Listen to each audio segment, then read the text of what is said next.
your concerns about safety and quality care. How many of you would not admit a loved one to your own hospital? We need you to hear us. We have just told you what we are experiencing. Our patients are suffering. Every day that goes by without a law in place means that preventable medical errors, more avoidable complications, increased length of stays, and readmissions are occurring. In some cases, it is the difference between life and death. And I thank you. Thank you very much. Don't you forget about me. When I first came to testify for this bill, I was 10 years out of a serious injury that left me out of work for 2.5 years. I've been back 15 years. Now it's almost 25 years.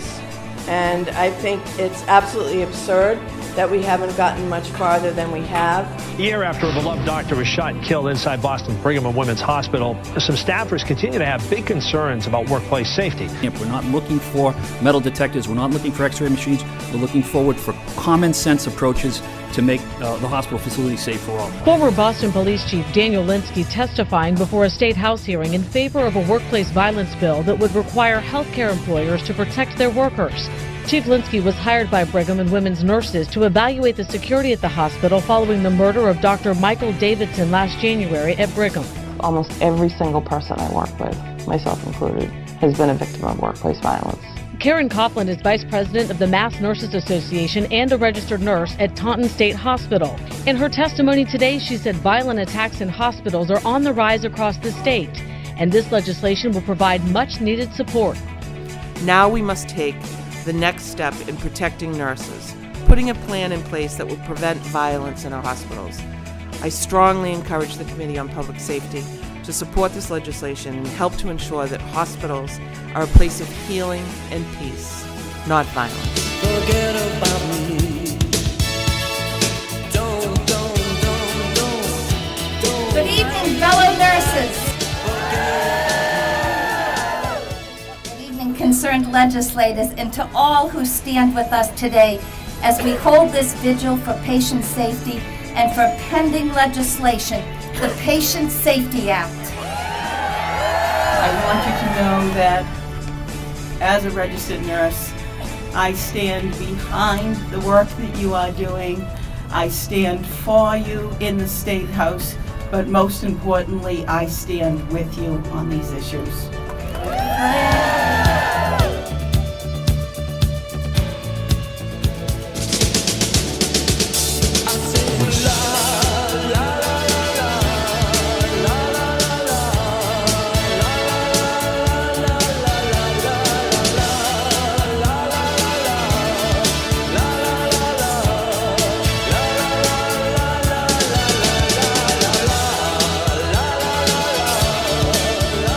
Down in the van, we're taking a vote, a strike authorization vote, just so we can have it on hand, and we'll be able to use it if we need to go out on strike if we cannot settle this contract. We really want all of you to know that all of you showing up makes a difference. Puts pressure on them, makes them realize that we're all together.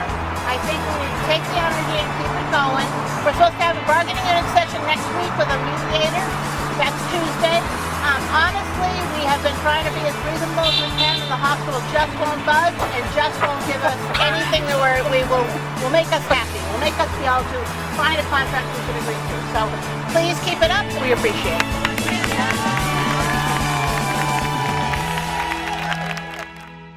The nurses are going to vote today on whether to authorize a strike. Set to be the largest nurse strike in state history. Today, nurses at Brigham and Women's Hospital are speaking out and say they have no choice but to... Those nurses say if their demands are not met, they will go on strike on Monday. The nurses of Brigham and Women's are unified. We are together.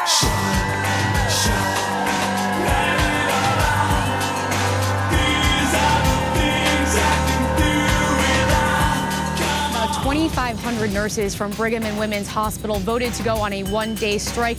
The union says this is the largest number of nurses to vote for a strike in the history of Massachusetts. And many of those nurses gathered last night after the vote, cheering, clapping, and gaining momentum for the strike. The Brigham nurses have spoken, and we are prepared to strike unless Brigham and Women's Hospital and Partners Healthcare come back to the table and offer us a fair contract.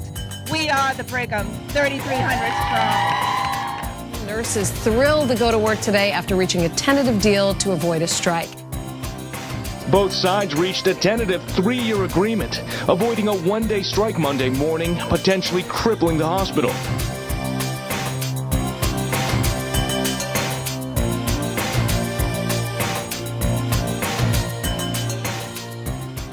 There are patients that come in that because of the lack of staff, the hospital administration is saying, we've got to ship you out.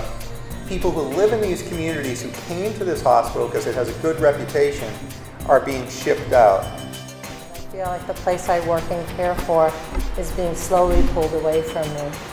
And we do care. We've seen days that the ICU has been shut, not from lack of ICU nurses, but because my floor doesn't have enough nurses, and they pulled them to work there and sent ICU patients to different facilities. And that's just sad.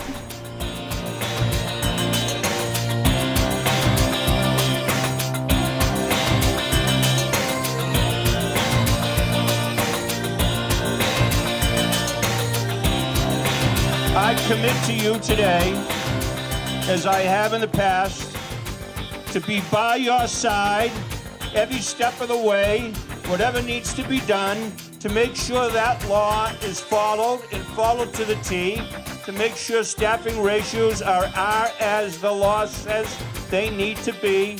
We will fight it together, and when we're together, when nurses are together, when labor is together, when all the families and the community is together, we win. So thank you very much.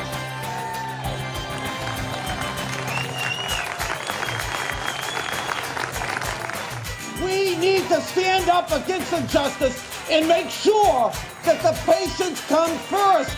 And that's what the nurses do. And so I'm here to tell you I'm proud to stand with the nurses, because in every single struggle, no matter what it is, the nurses are on the line. The nurses are standing with the building trades. The nurses are standing with the janitors. The nurses are standing against Question 2. The nurses stand for what is right. And now, brothers and sisters, it's time for us to stand with the nurses. Tonight, hundreds of nurses are demanding change. They want the state to amend the law that outlines who can give medication to patients. The nurses argue the changes could put patients at risk and lead to possible medical mistakes. It's a situation the Massachusetts Nurses Association believes will only become more common if the state moves ahead with the proposed changes. Union President Donna Kelly Williams says the language is too vague and doesn't specify who can and cannot hand out medication. The state proposal, they say, could allow unlicensed healthcare providers like nurses' assistants to administer drugs to patients without direct supervision. One nurse from Bay State Franklin Medical Center in Greenfield said people need years of training before they can safely administer potent drugs. We have the ability to assess and understand how complicated these medications are and the drug interactions, and people who don't have that training just can't provide that.